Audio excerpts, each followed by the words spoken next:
ഇന്ന് നാം കാണേണ്ട ഒരു കാര്യം സംസ്ഥാനത്തെ ക്രമസമാധാന നിലയെ സംബന്ധിച്ച് പ്രധാനമന്ത്രി ശ്രീ നരേന്ദ്രമോദിജി ഇന്നലെ പത്തനംതിട്ടയിൽ അദ്ദേഹത്തിൻ്റെ പ്രസംഗത്തിൽ വലിയ ആശങ്ക പ്രകടിപ്പിച്ചു. കേരളത്തിലെ സർവകലാശാലകളും കോളേജ് ക്യാമ്പസുകളും SFIയുടെ ഗുണ്ടകളെ കൊണ്ട് നിറഞ്ഞിരിക്കുകയാണ്. ക്രിമിനൽ സംഘങ്ങൾ, ഗുണ്ട സംഘങ്ങളാണ് സർവകലാശാലകളിലും കോളേജ് ക്യാമ്പസുകളിലും പ്രവർത്തിക്കുന്നതെന്ന് പ്രധാനമന്ത്രി തന്നെ ഇന്നലെ സൂചിപ്പിച്ചിരുന്നു. പ്രധാനമന്ത്രിയുടെ പ്രസംഗം കഴിഞ്ഞ് ഏതാനും മിനിറ്റുകൾ കഴിയുമ്പോഴാണ് കണ്ണൂരിലെ നൃത്ത അധ്യാപകൻ ഷാജിയുടെ സുഹൃത്തുക്കൾ ചില വെളിപ്പെടുത്തലുകൾ നടത്തിയത്. ഇടിമുറി SFIയുടെ ഓഫീസായി പ്രവർത്തിക്കുന്ന എംപ്ലോയീസ് യൂണിയൻ്റെ ഓഫീസ് അടച്ചുപൂട്ടണമെന്ന് ഞങ്ങൾ ആവശ്യപ്പെടുക.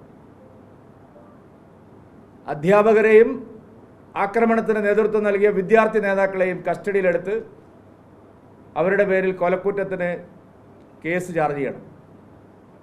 തുടർച്ചയായിട്ടാണ് ഇത്തരം ഭീകരാക്രമണങ്ങൾ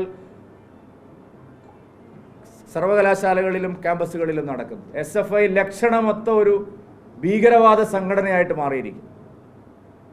സിദ്ധാർത്ഥനെ അടിച്ച് കൊന്ന് കെട്ടിത്തൂക്കിയതാണ് വൈത്തിരി വെറ്റിനറി കോളേജിൽ. അതിനുശേഷം കൊയിലാണ്ടിയിൽ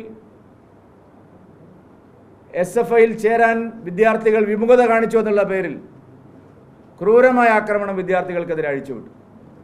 കഴിഞ്ഞ ഒരു മാസത്തിനിടയിൽ മൂന്നാമത്തെ ഗുരുതരമായ സംഭവമാണ് SFI നടത്തുന്ന ആക്രമണം കേരളത്തിൽ റിപ്പോർട്ട് ചെയ്തിരിക്കുന്നത്. സമ്പൂർണമായിട്ടുള്ള നിയമവാഴ്ചയുടെ തകർച്ചയാണ് കേരളത്തിൽ. സർക്കാരാണ് ഇതിന് കൂട്ടുനിൽക്കുന്നത്. സർക്കാരിൻ്റെ ഒത്താശയോടുകൂടിയാണ് ഈ പ്രവർത്തനങ്ങൾ നടക്കുന്നത്. SFI ഒരു ഭീകരവാദ പ്രസ്ഥാനമായി, ലക്ഷണമൊത്ത ഒരു ഭീകരവാദ പ്രസ്ഥാനമായി മാറിയിരിക്കും. വിദ്യാർത്ഥികളും രക്ഷിതാക്കളും ആശങ്കപ്പെടുന്നു എന്നാണ് ഇന്നലെ പ്രധാനമന്ത്രി പറഞ്ഞത്. കുട്ടികളെ കോളേജിലേക്ക് അയക്കാൻ, ക്യാമ്പസുകളിലേക്ക് അയക്കാൻ രക്ഷിതാക്കൾ ആശങ്കപ്പെടുന്നു.